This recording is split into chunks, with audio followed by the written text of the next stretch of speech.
questions to ask throughout a campaign with the confidence rising. I told WDF don't switch, good times are coming on even deep diving. Fan cams, reactions, watch along, still the pride of London thriving. The Eagles of South, they flying. Keep your eyes on us, we ain't hiding.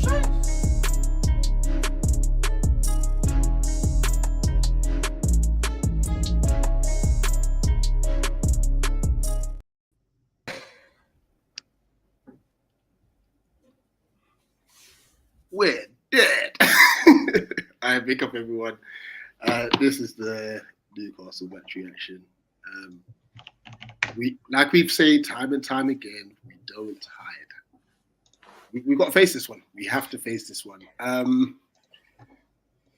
looked at the goals and I couldn't believe it.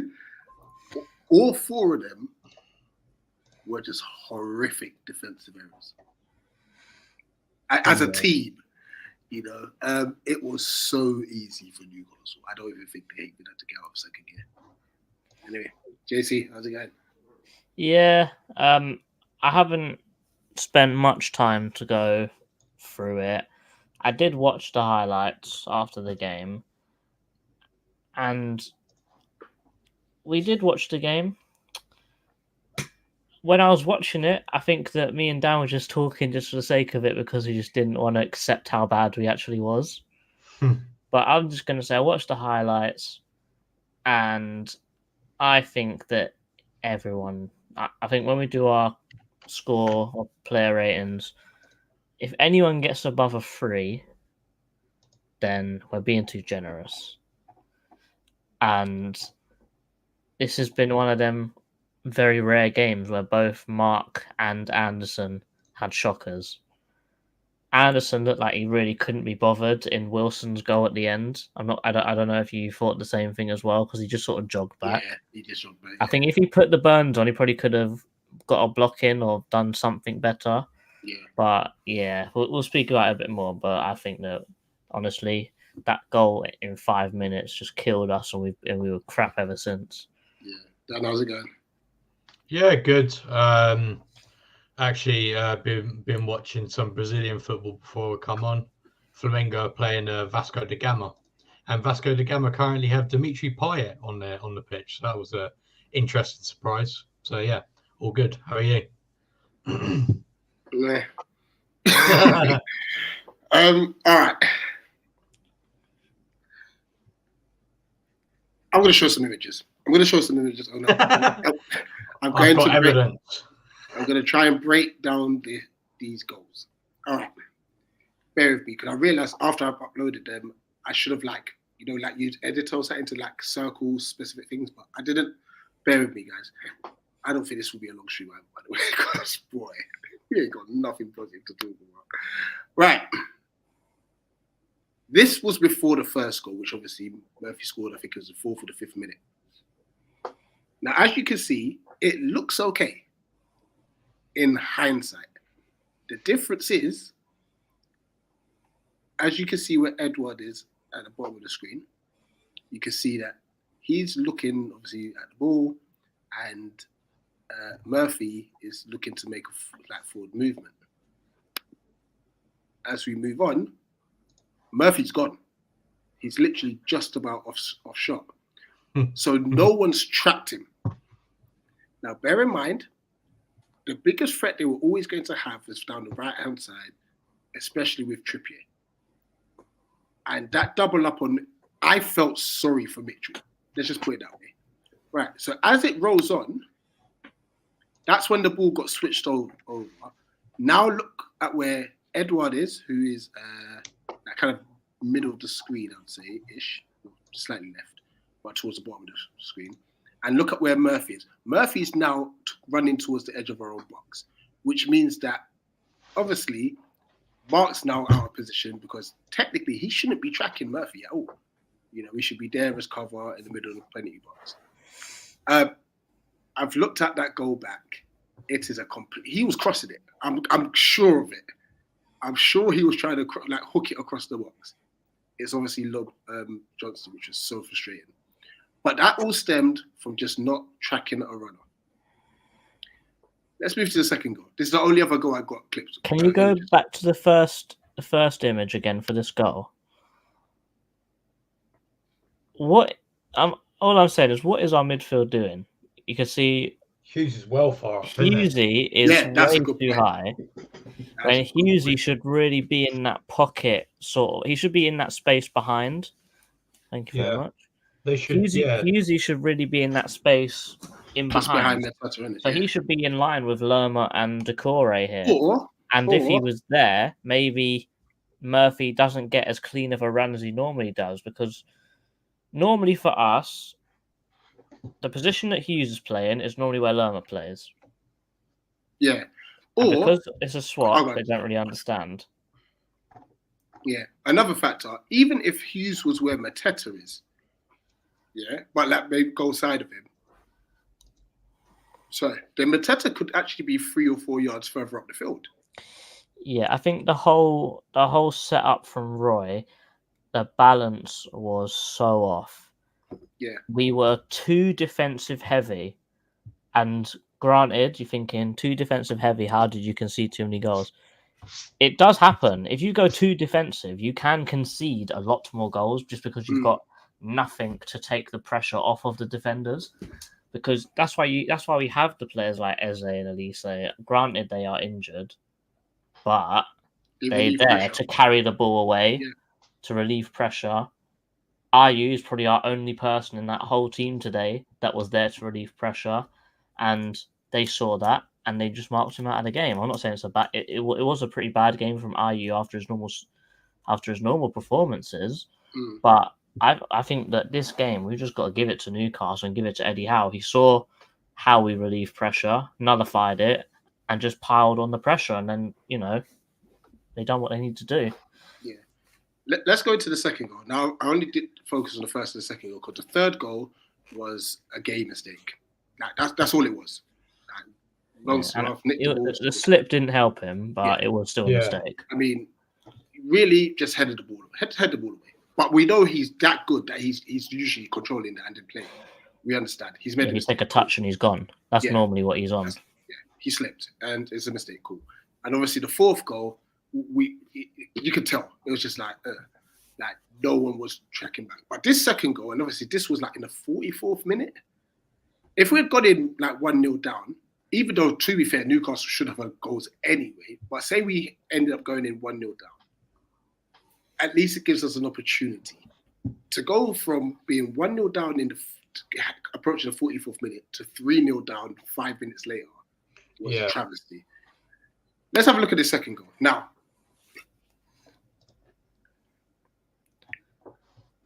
the mistake here, and I'm still trying to decide whether this. I think it's more Gaze actually.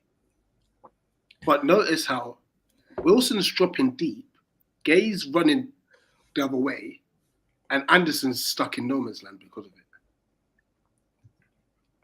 I think that someone should be trying to put a challenge in, or just put a bit of pressure. My personal opinion. So have you move it on? Because of it, once again, look at their right-hand side. This is crazy. That's, 20 yards radius of space? 15 to 20 yards? And there's two of them. And once again, I felt sorry for Mitchell. He had no protection. So Hughes is meant to be playing that left-sided midfielder. Why is he on the right-hand side? He's on the top end. We're going to get to Hughes because he actually switches off. So all they can do is literally he carried the ball like towards the edge of the. Wait, let's see. He picked up the ball there. So let's see. He ran about 20, 30 yards. 20, yeah. He's run about 20 to 30 yards before he's actually crossed the ball here. And look, once again, Trippier is still an option anyway. Yeah, Mitchell's going out to cover the Trippier ball. Now, I must admit, it was a beautiful cross from Murphy. It was a really, really good cross. But defensively, we are all over the place. Mark's not marking anyone. Lerma couldn't get across quick enough. And then Hughes has got two men because Takuri stopped. Ward's tucked in. It's just a complete mess. And then when you look at this image, Look at any one of the two of them could have scored. It's so bad. And it all stemmed from them just attacking down the side that they're strongest at. And we should have known that. Trippier is one of their biggest threats. Yeah. It's similar to like Matty Cash for Villa. You know, we struggled with that to deal with. And then we managed it afterwards. After one, I wouldn't say he was quiet, but we did a better job, I think, after 20 minutes with Villa. Yeah. But defensively, we were a total sham. We were a mess. And Roy got this one wrong. And it's okay to say that. You know, it is okay to say that. Listen, well, he admitted it himself in the post-match interview. Considering our circumstances this season, we've got 12 points. We've worked a miracle. I don't know how we've got 12 points, but we have. So we've got to take the good as well. All right. But yesterday, complete sham all round. It was terrible. JC, comments, please. Yeah, I saw one here. I know it's not the first one, but I'll go to it first because it's a good question. How many times did they march through the area Schlupp is normally holding down? Think maybe Roy knows what he's doing and he needs to play him. Dan, me and you spoke about this a little bit in the watch along. Did we miss Schlupp in this game on that left hand side? No. That's the right answer. To be honest, I think going back to that second goal as well, like the thing that annoyed me more about it was that I think Anthony Gordon literally hit the crossbar, like from pretty much the same scenario, literally like 5-10 minutes before that. Yeah. So it's not even like it happened once. Like it happened multiple times. Literally multiple times. And I agree. I think the way Roy set up just wasn't right. I think having that flat three on the we know that their right hand side in terms of their attack, I would say is stronger. I mean, yeah, Dan Burton is a good fullback, but I think Trippier is a lot better at going forwards. And then whoever they had on that side, whether it is it was Murphy or whether it was Almiron or whoever, again, that's going to be a tough, that's difficult to deal with. And I think had he played Ayew on that side, that would have given a bit more protection. Yeah. I also think as well, Hughes just didn't give enough protection because I think he was meant to be helping on that side and he just didn't. I mean, Eddie's a striker, so he's never going to provide that kind of cover. And I think, to be honest, even if Roy kind of had the two players sitting like we normally do, I think that's also partially why we were a bit out of sorts because one, we had the international break, so obviously a couple players were away, but also we're effectively playing a system that we're not really used to playing. So, like, why didn't he just have the double pivot of Lerma and Decore, which has worked excellently this season so far? Why change that? If you're missing an attacking midfielder, okay, fine. Maybe put Eddie in that sort of second striker role, or even Ahamada or someone like that. I think it was a combination of the wrong player. I think he put the wrong players in the wrong places, and we just changed a system that has actually worked, which actually has worked well for us so far. So, yeah. And just to add my thoughts on the whole Schlupp situation, the reason why I don't think he would have been missed, just on that sort of defensive setup, is because he tucks in anyway. So I don't think that was going to be the thing that saved him. What we might have missed him for in this game is the fact we had no outlet. So actually, let's just say he was fit, of Decore, Lerma and Schlupp in the 10 with Isaiah. At least then we've got an outlet, someone who can run with the ball. We didn't have any of that. Hughes, Lerma and Decore pretty much all sit. So getting the ball forward was going to be difficult anyway. So that's the area I think Schlupp was missed. Someone that could carry the ball forward, but not so much playing on the left-hand side. Because he tucks in anyway. I think they would have still been bombing on the right-hand side regardless. Sorry, JC. Chairman saying, big up guys. Cody here, big up yourself, saying still Big trying up, to Cody. digest the loss. Louis Tidy, he's come off TikTok to come and watch this live stream. We're just trying to make light of anything. Can't lie, I'm getting to that point where I actually don't care anymore. It's just getting boring. I Well, wouldn't say that. I think that Yeah. this has been the first bump in the road so far this season, I would say. I think that, granted, for example, the Fulham draw was a bit disappointing. Probably same thing with the Forest draw, but it's still points. And I think that with the injuries we've got and like the scenario that we've been put in this season, where we are right now is not the end of the world. We should think of it more as a blessing, really. Because to get the points we have with the squad we have and the injuries we have, Roy has done a magical job right now. He just got it wrong this game, and people are allowed to make mistakes, and also all the issues of because I'm sure that the team had trouble traveling up there as well as the fans. So it's not the easiest place to go in the world. This isn't all on Roy, by the way. The effort and attitude from the players was shocking as well. Yeah, Roy's the person who picks a team. After he's picked the team, he really can't do much else. In the grand scheme of things, it's all on the players to take it upon themselves to do the business, and they just didn't. Day here saying it's going to be fun. Oh, sorry, Dan. I was just going to say, to be honest, if there was ever going to be a game to drop a bad performance, I'd rather do it in Newcastle away, for example, than like against Burnley or someone like that. Do you know what I mean? So I was expecting us to get 0 points out of it. Okay, we've still got 0 points. And moving on, we're going to play Spurs next week. Okay, it's going to be a tough game, but it's at home, and we're going to be having more players back. And I guess we'll talk about it a bit later, but some of the cameos that were made yesterday as well were also positive. So, at the end of the day, we get 0 points if we lose 1-0 or 4-0. So, yeah, exactly. The only difference is goal difference. Because it was 0 before the game, and now it's -4 again, so that's nice. Tactically bad and lots of errors. I almost feel like not talking about anything other than the first goal is pointless. Once we were behind, we were doomed. Martin, big up yourself. big up mine.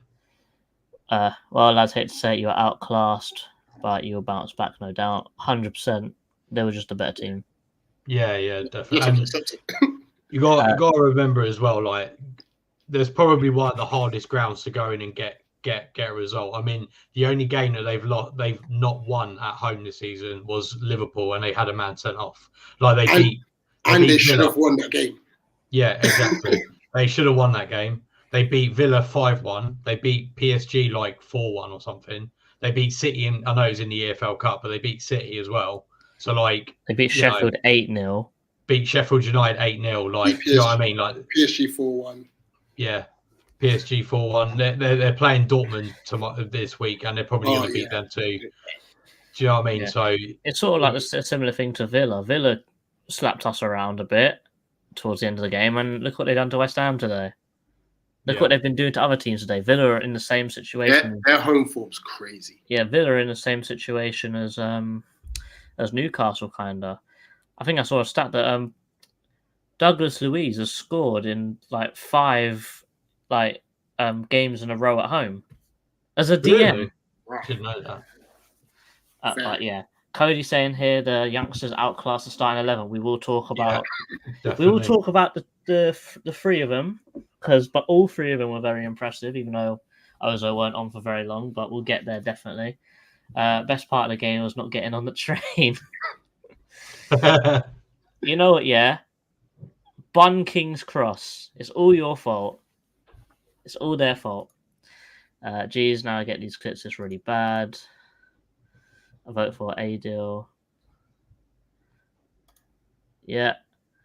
Ahamada needs to play sooner rather than later. We bought him for a reason, but he's not being used, unfortunately. Big up yourself, Pat. Man, what the hell were those stats? 17 shots.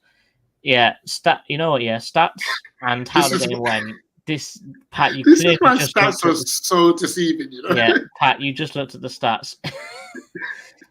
Martin here saying, love the Matty Cash shout out. Well, he's probably, 3rd, 4th best right back in the league. Yeah, didn't get me any FPL points, though. Then again, no, I'm hoping for Adoge to get me some tomorrow. So Apparently, France was our best player when he came on. We'll get there. Definitely missed Schlupp after seeing these clips. Probably not. Shame the players didn't put the effort in. The fans did to get in there. Simple, obviously, division. 100%. Yeah, 2v1. Mitchell just had no chance, really, unfortunately. Took us 20 steps back. Felt sad for Jez. I think that after his last 2 cameos, I think he deserves a start in the next game. Yeah. I don't know about you guys. Yeah, I don't see why not. I need to survive against the Spurs game. Losing 3-0 to Man U. 4-0 to... Yeah, Ozo's getting some petty minutes, man. Well, no, Ozo actually got his debut in our 0-0 draw against Newcastle last year. Yeah. So, you know, he's got a point. It is 1 out of 9, though, I have to say. Why do the younger players get minutes when we are only losing? Well, to be fair, there's nothing to lose in that situation, so you might as well just throw them on. Because I'm sure that if the game is closer, França is not coming on that pitch. But because the game really meant nothing at that point, then, you know, yeah, 6 in a row, not 5. Fair play. Shea Arsenal, big up yourself, and always happy with a draw. Done with that.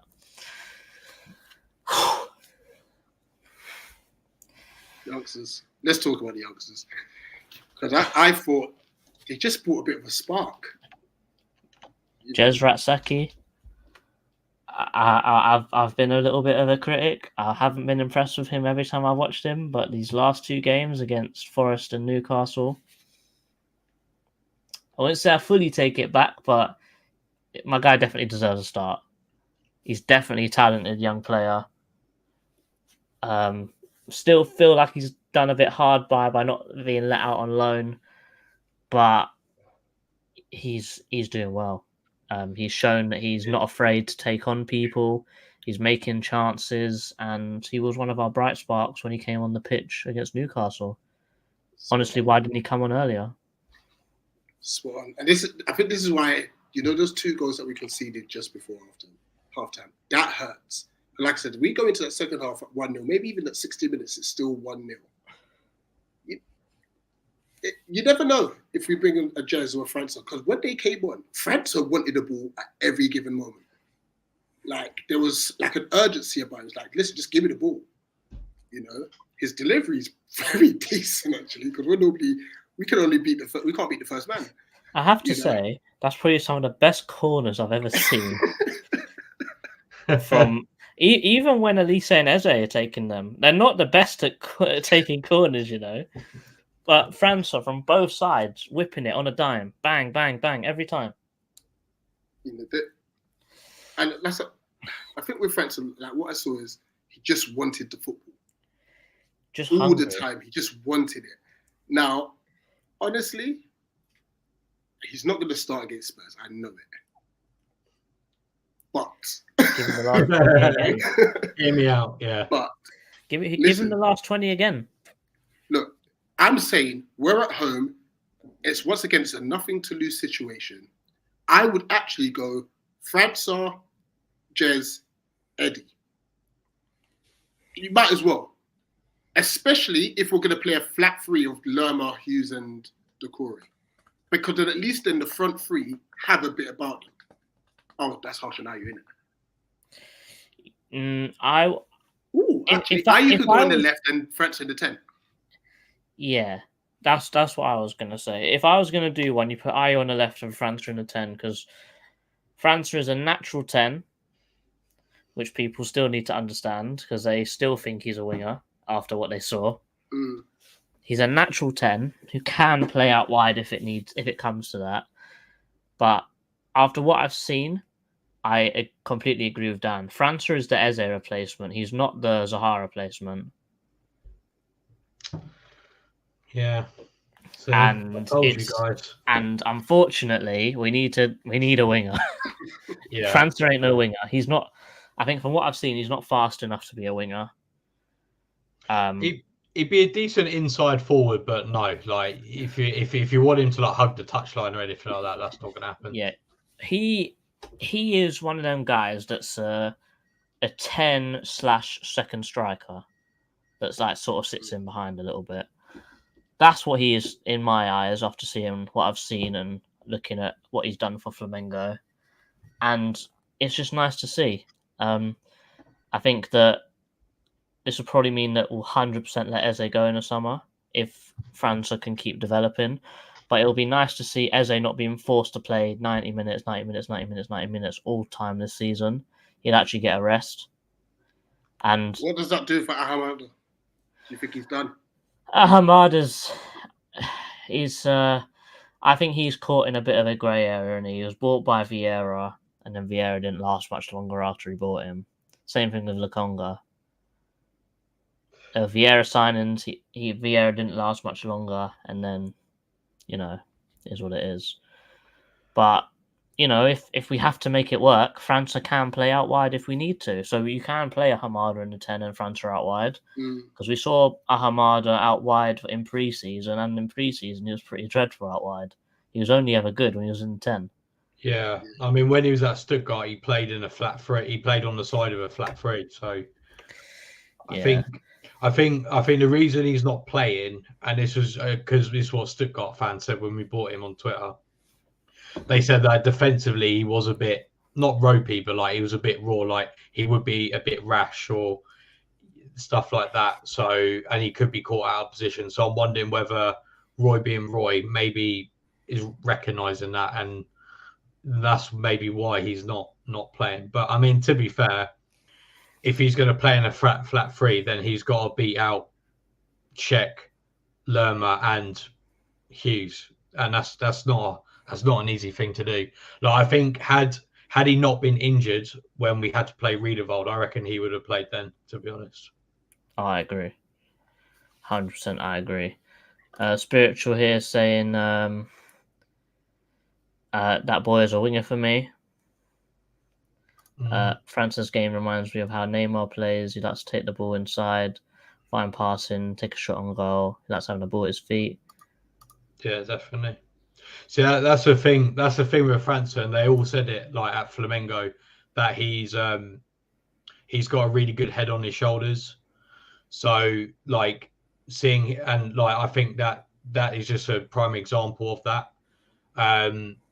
The fact that he is so hungry to try and do his best. And to be honest, I thought it'd take him a bit longer to maybe break into the team and get minutes. But it's just testament to him having a good head on his shoulders. Yeah. So when with France only being on the pitch for 20 minutes, in the whole out of both teams, he had the most progressive passes when he was only on for 20 minutes. In the whole game, so I mean that's Newcastle players as well. Really? Yeah, he had the most progressive passes, and he had the most dribbles completed, I believe, as well. And I'm sure he took a fair few shots as well when he came on as well. I remember him popping off shots from pretty far out. I have a feeling França will be converted into a winger. Hear me out. It may not be permanently. Obviously, Eze is going to be playing in the 10. But I think he's going to learn enough of the game to play out there. And he's got the technical ability to beat a man. He's also got the technical ability to cross the ball. I think old school wingers are dying anyway. So effectively, he's an inside forward. So I think he could do all right. Like, I really don't know who actually beats their man and hits the byline. True. Anymore. It's unless you've got a big man up front. But the thing is, we only ever have big guys up front. We don't really buy a striker that's good on the ball really anymore. Granted, Edouard's a bit of both. I think I do. To be fair, Rich, I do agree with you because I think he can play. I think he can play wide. I think he's got the attributes to, like I said, kind of play like an inside forward, or I guess an inverted winger, or whatever they call him. Like as in like he'll play on the left and then cut inside. I could see maybe like because when Roy's played, say, like Eze on the left, he like doesn't really play. Do you know what I mean? Like he's given more of like a free-ish role. I could see maybe France having something like that as well. I also think he did play on the right-hand side at Flamengo more often than not. So he can play on the right as well. Like he does have experience there. But yeah, no, I agree. He does have the attributes to be converted or play anywhere across the front line that isn't a striker.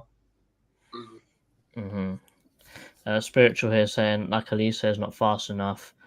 Lakalise is not a natural 10. I think I disagree. I think Elise is deceptively fast, and we've seen what happens with Elise in the 10, and it's not good.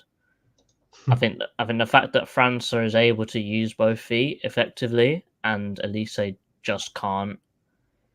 Like when he was playing in the 10, everything was going towards the left side because the only way he could pass to the right was he had to turn his whole body, and it would be a bit more of a maneuver.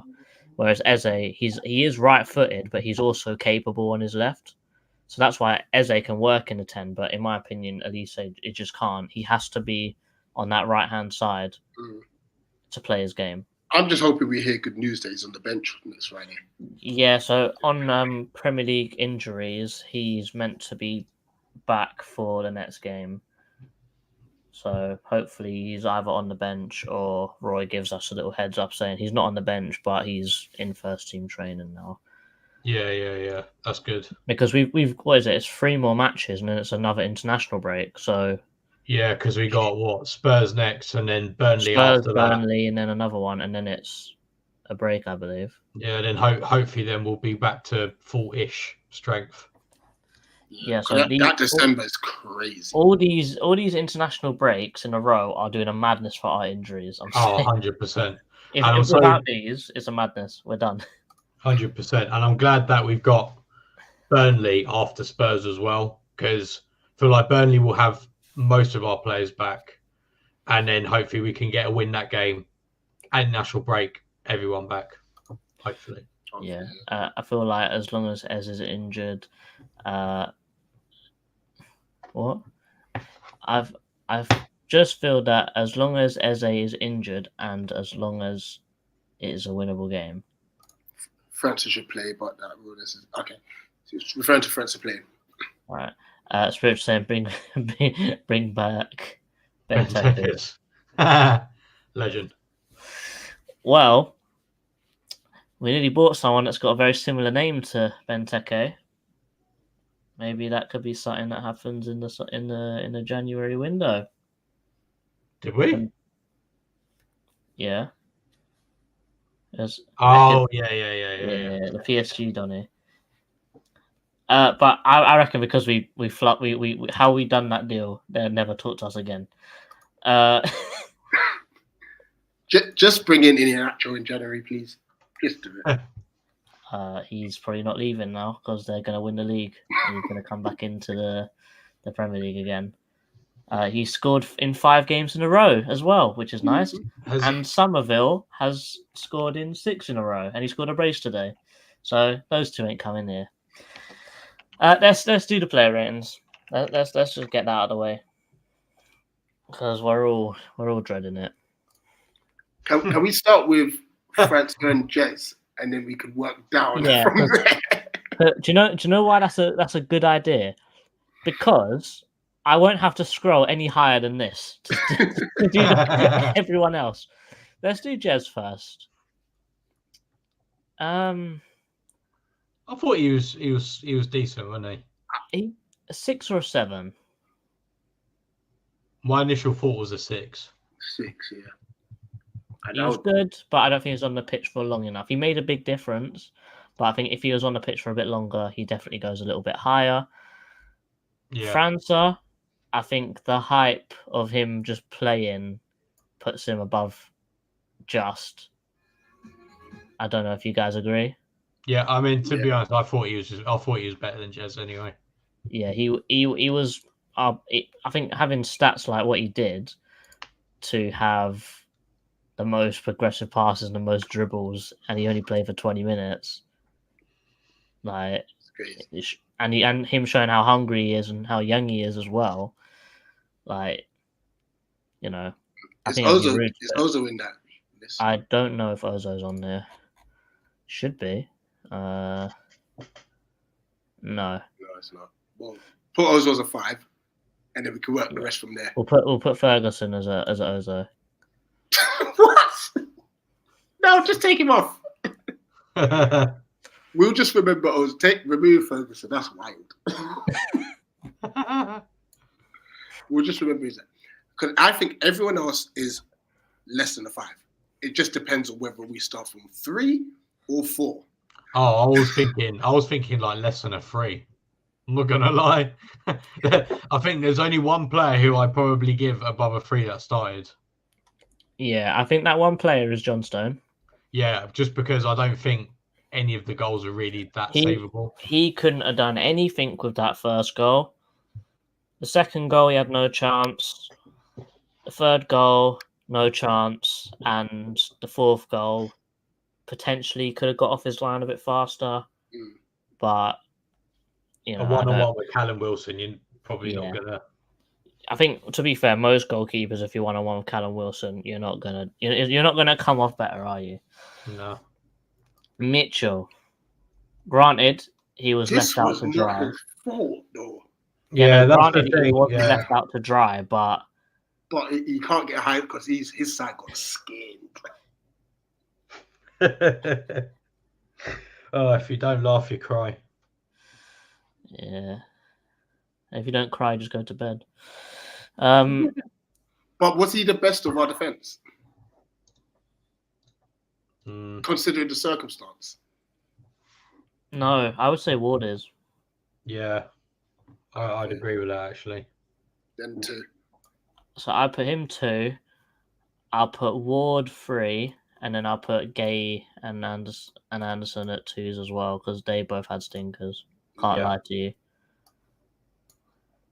Probably the first game in a end forever that these guys have both been dreadful. Yeah. Because there has been games where Mark's dropped a bit of a stinker and when Anderson's dropped a bit of a stinker, but there hasn't been one yet where they both were useless. Check Decore. The invisible man in this game, I feel like. Yeah, it was his best. And we've got high standards for him. Yeah. I think he jumps in that 2 spot as well. Yeah. Lerma coming back from injury. Same thing with Chet. 2. Yeah. 2 again. He's 1. Yeah. JP dead. IU, our only outlet. He just got marked out of the game, didn't he? Like, did he? I don't even know if he touched the ball. Did he even touch the ball? 1. Yeah, and Eddie with Mateta, because Eddie gave Mitchell no support. Yeah. Unlucky with his free kick, though. Yeah, that was a good free kick. Just for the free kick, because this is Mateta's own tier, so you can't get anyone else with Mateta. So that's the fastest we've ever done player ratings. But it says a lot. When most of our outfield players are scoring a 3. Yeah, it's still mad when you lost 4-0 and your highest starting player is your goalkeeper. The only thing with Johnstone is when there was a save, he made the save. Yeah. His distribution's always good. It's just that he couldn't do nothing else. That is our player ratings. Yeah, let us know what you think in the chat, by the way. If you guys will make any changes, we can make a change, but I don't want to make a change here. I don't know what you change though, and I mean, even if we're only arguing whether someone got a 1 or a 2. So, I mean, it does make all the difference. To be fair, you get one step further or closer to Mateta. Pat has said here, Depression FC, bare times. There's nothing more to say. I think I'll only ask one more question to you guys. From this game, what have we learned, and what do we not do in the next game? I'll ask that to you first, Rich. We learned that we can't play 3 defensive midfielders with the forward line that we have. And we shouldn't play in the next game 3 defensive midfielders with the forward line we have. Dan? Yeah, just don't play like that again. Or else. Mitch says a bit harsh overall, but order is mostly okay, I think. Harsh. How Cody said help Mitchell. That's a great shout. 100% we need to help Mitchell. I generally did feel sorry for him. Save my boy, he didn't do anything wrong. But guys, this has been the Newcastle match reaction. As Pat says, depression FC. It's not that deep, but I just feel down. But other than that, stay tuned. I think. Chairman.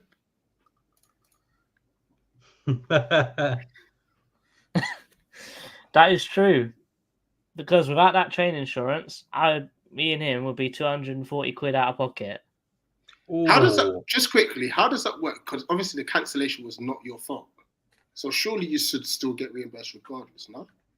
Not if you don't get insurance, I don't believe. That's a robbery. I think you'd be all right because I didn't have train insurance when my train got cancelled when I went to Manchester. Well, the thing is what the train companies do is they don't cancel your train, they just delay it. So if the actual train service does leave, that still counts as the train goes. Yeah. So if it's delayed, your one came out as cancelled though, didn't it only came out as cancelled like what 2 or 3 hours after I see what you mean. it was meant to leave. So it only got cancelled. So if that if the train left 3 hours later, you wouldn't get your money back, even though you would have been late. And finally, Vibe says only JC could find a wasp and scrap it in October. Did you see how big the wasp was? Seriously. Dan, have you seen it? No, not yet. I'm eating my egg McMuffin, yeah, and it's just there. It's like this big. Bruv.